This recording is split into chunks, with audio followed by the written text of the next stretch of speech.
investigations. They looked at the hepatitis B vaccine, which is loaded with mercury, during the first 30 days of life. They looked at kids who got it during the first 30 days. They compared them to kids who did not get it during the first 30 days, who got it later or didn't get it at all. And here's what they found. The relative risk of smoking a pack of cigarettes a day for 20 years and lung cancer is 10. This was 11.35. They knew. Is that because of thimerosal? What was causing from thimerosal. This is what the story that got me involved, because they pushed the panic button and they had a secret meeting. They didn't want to do it on the CDC campus because they thought it would be susceptible to freedom of information requests. So they did it in a remote Methodist retreat center on the banks of the Chattahoochee River in Norcross, Georgia. And it was called Simpsonwood. They had a 2-day meeting with 52 individuals, including all the major vaccine companies, regulatory agencies that administer vaccines, WHO, CDC, FDA, NIH, HHS, and the leaders, the leading academic vaccinators. So the people who basically conduct clinical trials and make hundreds of millions of dollars for medical schools around this country. And the first day, and somebody, Megan, recorded that meeting. We don't know why.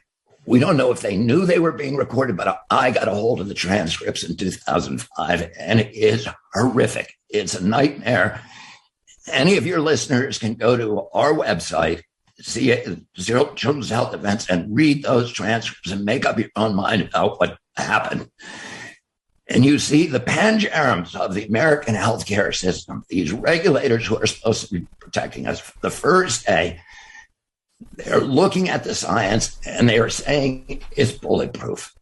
We are causing autism. You've made this claim before about this horrific conference in which they confessed, it's causing autism. We got to bury the data. You wrote about it in a January 2011 article that was in Rolling Stone and Salon. It's since been withdrawn by Salon altogether. Rolling Stone had to offer a bunch of corrections. It removed it from its website as well.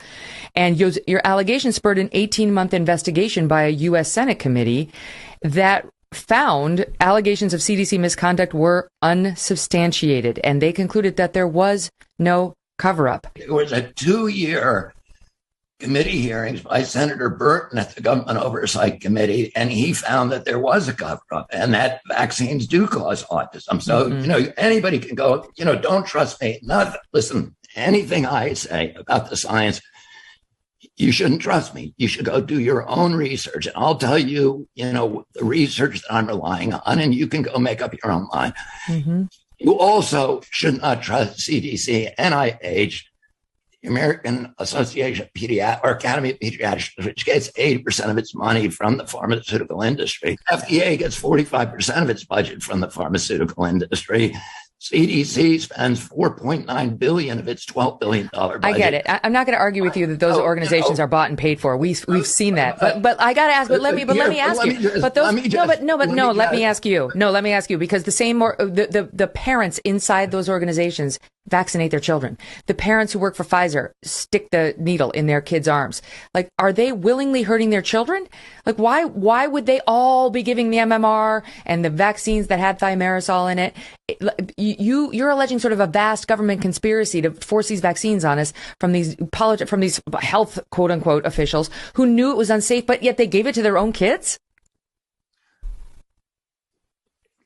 They can go look at the movie Dope Sick, and you'll answer I watched it. You'll answer your own question. The doctors in that movie. That's different. They weren't sticking their kids with they were opioids. giving their patients and their children opioids because they believed what FDA told